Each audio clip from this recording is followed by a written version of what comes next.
Hey, what's going on, everybody? Welcome and thank you for checking out my channel. I started working on a Facility Hub starter series for newcomers of Asheron's call to help progress through the early stages of the game.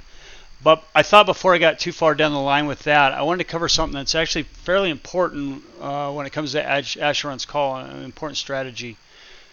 So veterans of the game are already familiar with the idea of trade and loot mules, and leveraging the allegiance system for character leveling and helping your trade mules in particular level with the help of your main and alternate characters. So, but if you're not familiar with it, then that's what this video is for. It's for you guys. So again, I thank you for your time. Welcome to the channel, and let's talk about the allegiance system.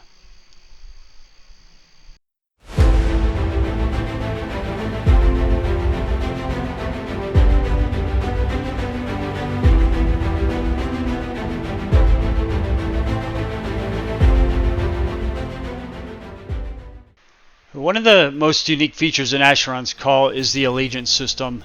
And I believe that one of the primary reasons for the allegiance system was really to kind of supply a mechanism for building a society, building fellowship, building friendship, and really to establish a societal structure for an online world.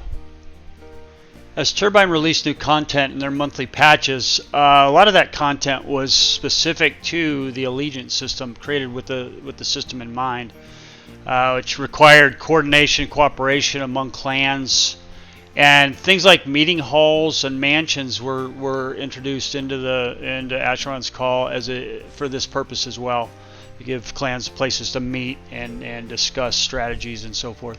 As well, the allegiance system helped kind of facilitate and bring together like-minded individuals, and it wasn't uncommon to see people sitting around in the meeting halls bullshitting, sharing stories, and just kind of hanging out. So if we look at the allegiance system and really break it down to its roots, it has two primary roles, and the first role being the patron and the second role being a vassal. Now there's the monarch as well, which is the head of a clan, but you can consider them a patron as well. But ultimately, so a patron, what their role typically is when they get vassals, or what the advantages of being a patron is when you get a vassal, as they play the game, they generate experience. And in addition to their experience, they also gain an extra experience that gets passed up to the patron. And so as your vassals progress in the game, that experience can amount to quite a bit. And so it really helps that patron level in a passive way, so you can gain the experience while you're playing or even offline.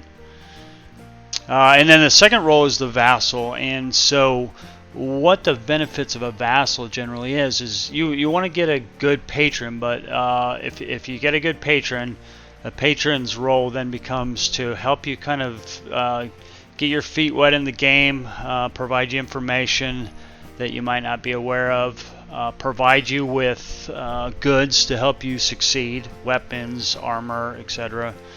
And then if you get a really good patron, they hang out with them, become friends with them, you quest with them, and just kind of form a bond.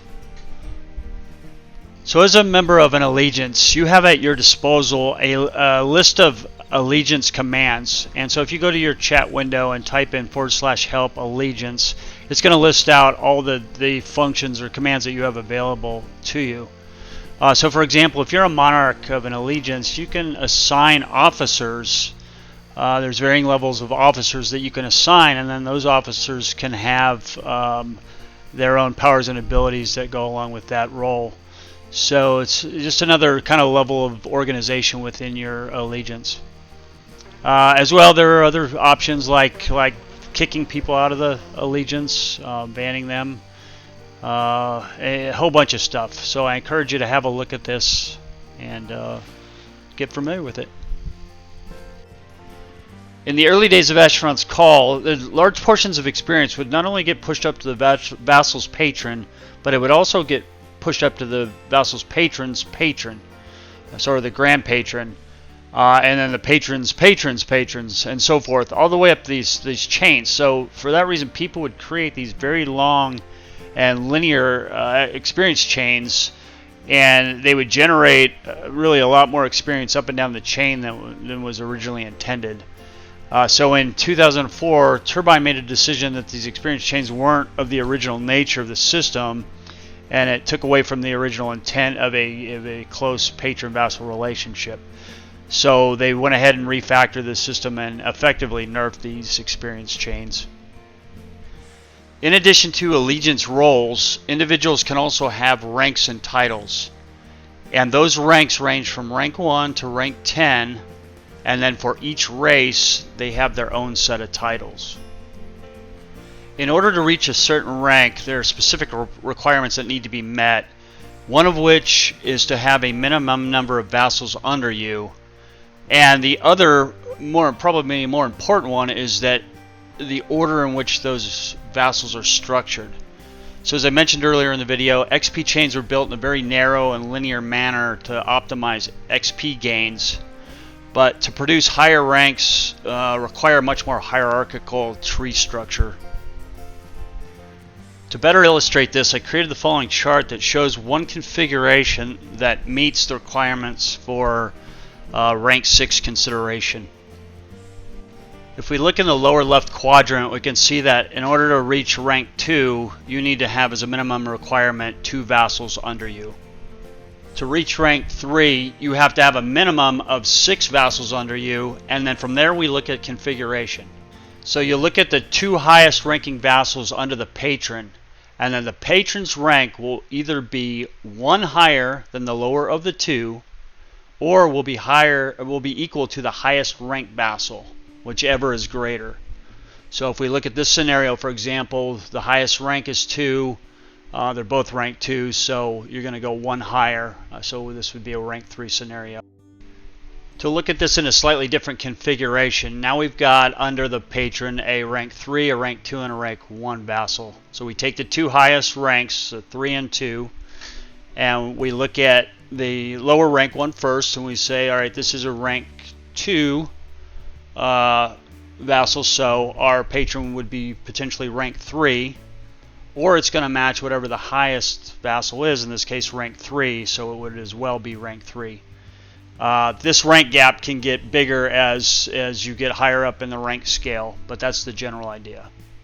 This ranking continues with rank 4 needing 14 followers, rank 5 needing 30 followers, and then finally rank 6 needing 62 followers. And it does continue up to rank 10, but I stopped here for my sanity. This chart would get too big for the screen probably. But more importantly, because in order to get a mansion, you have to meet a rank 6 requirement. You also have to reach level 50 for your character. But just an important kind of milestone here is in order to get a mansion, rank 6 and level 50.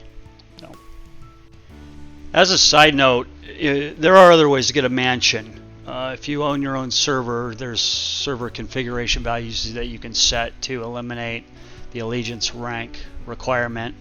You can also get rid of rent requirements and a few other settings for mansions. If you're on a public server, you might be limited to what that server provides. Maybe they've changed those configuration values, especially with the lower populations than there was in the past.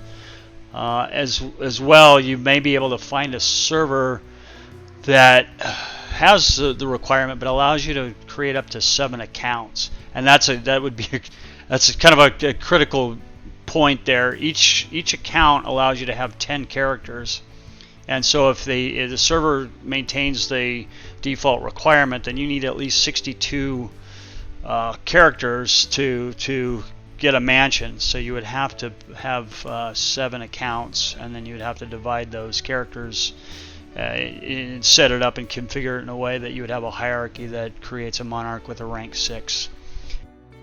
And the chart that I have displayed has that kind of lined out. I've got each of the accounts set up on there.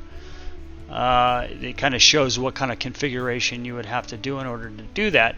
It is possible It's a lot of work, and I was crazy enough to start heading in that direction, but I gave up at this point. I may still do it because I'm stupid like that, but yeah, you would need a minimum. You would need a server that would allow a minimum of 7 accounts, or you would have to find a server that has a populace enough to get partial requirement, and then maybe you can create additional accounts and characters to fill in the rest of that. So the next thing I want to talk about are your trade and loot mules. So in the early days of Asheron's Call, and even today, storage has always been at a premium.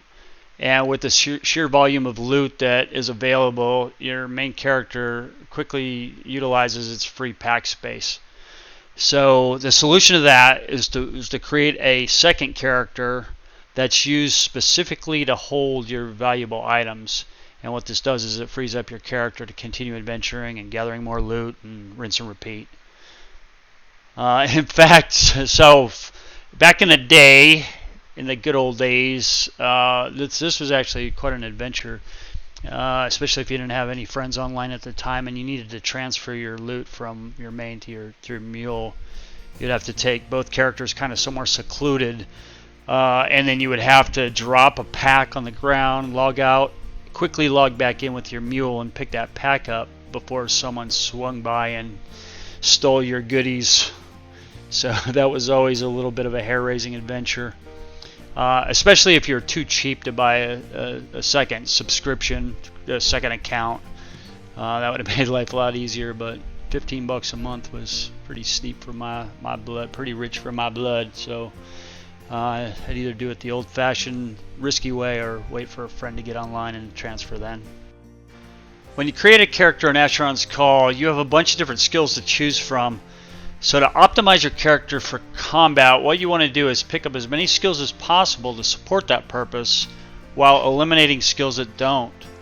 But by the same token, as you progress in the game, you're going to find that there are additional items and services that your character doesn't have. So for example, you may create a mage that requires potions to replenish its mana pool. But to create potions requires alchemy, and instead of alchemy, you decided to pick up melee defense instead. Well, that makes a lot of sense, because what good does a potion do when you're getting one-shotted by a Tusker? But that's where your trade mules come in. So a trade mule, as the name suggests, is just another character that you create for the purpose of performing a specific trade skill. If we look at Gordon Ramsay here, he is set up to strictly be a cooking mule. So when I created him, he was specialized in cooking. As well, I spec'd him in arcane lore and creature to provide some additional support skills. In addition, we have 40 skill points left over to use for whatever reason if the need arises. And finally, I maxed out coordination and focus, as these are the two primary attributes in the cooking skill. So again, we created him specifically for the role of a cook. Another very important skill that you should have on all your trade mules is leadership, and you should specialize it. I'm neglected to do it on Gordon Ramsay here. I'm kicking myself for that. But basically, leadership is going to allow you to gain even more experience from your vassals. So this is important when you use the muling strategy that I'm going to demonstrate here in a couple minutes. The last point I want to talk about is the trade mule leveling strategy. And so if we use Gordon Ramsay here as an example, when I first created him, I could have dumped his remaining skill points into combat skills. I could have took him out hunting and leveled him in the traditional manner. But a better route to take is to make him the patron of either your main character or to an alternate character that you play often.